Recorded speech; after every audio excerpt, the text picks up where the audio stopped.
Les fidèles de l'Ancien Testament par la foi attendaient le Messie qui viendrait les sauver. Jean 8, 56. Ils mettaient leur foi en Dieu pour les sauver. Béni soit le Seigneur chaque jour. Dieu porte nos fardeaux, il nous sauve. Dieu est pour nous le Dieu des délivrances, c'est l'Éternel, le Seigneur, qui peut nous préserver de la mort. Psaume 68, 20, 21. Aujourd'hui, nous nous tournons par la foi vers le Christ qui est venu pour sauver. Nous aussi, nous mettons notre foi en Dieu qui nous sauve. Ensemble, les saints de l'Ancien et du Nouveau Testament ont confiance que Dieu est fidèle à ses promesses. Il est le rocher. Ce qu'il accomplit est parfait, car toutes ses voies sont justes. Deutéronome 32, 4. Grâce à sa fidélité, nous sommes en sécurité pour l'éternité. Jésus-Christ est venu dans le monde pour inverser cette séparation d'avec Dieu. Il est venu pour apporter la paix, Éphésiens 2, 14. Pour nous réconcilier avec Dieu, Romains 5, 10, 2 Corinthiens 5, 18. Notre séparation d'avec Dieu est liée à une dette que nous ne pouvions pas payer. Le seul paiement juste pour la haute trahison commise envers notre Créateur et l'éternité dans les temps de feu, Jean 3, 16, 18, Romains 6, 23, Matthieu 25, 46.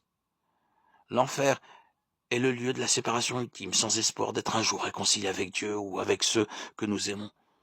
Lors du jugement final, le verdict de Jésus contre ceux qui lui sont étrangers scellera cette séparation pour l'éternité.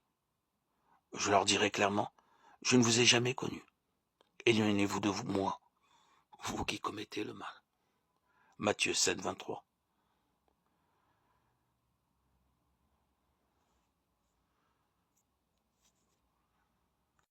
« 1 Corinthiens 6, 9, 10 donne une liste de péchés scandaleux qui caractérisaient jadis la vie des croyants de Corinthe. Paul conclut sur cette vérité. Mais vous avez été lavés, mais vous avez été déclarés saints, mais vous avez été déclarés justes au nom du Seigneur Jésus-Christ et par l'Esprit de notre Dieu. Leurs péchés ont été effacés, éloignés d'eux, autant l'Orient et éloignés de l'Occident. Psaume 103, 12. Il est important de comprendre la condition à laquelle Dieu pardonne nos péchés.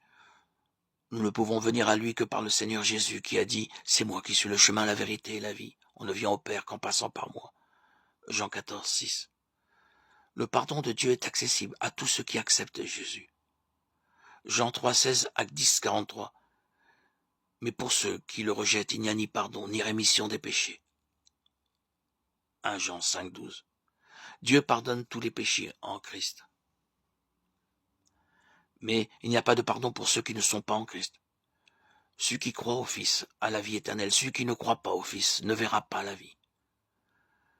Mais la colère de Dieu reste au contraire sur lui.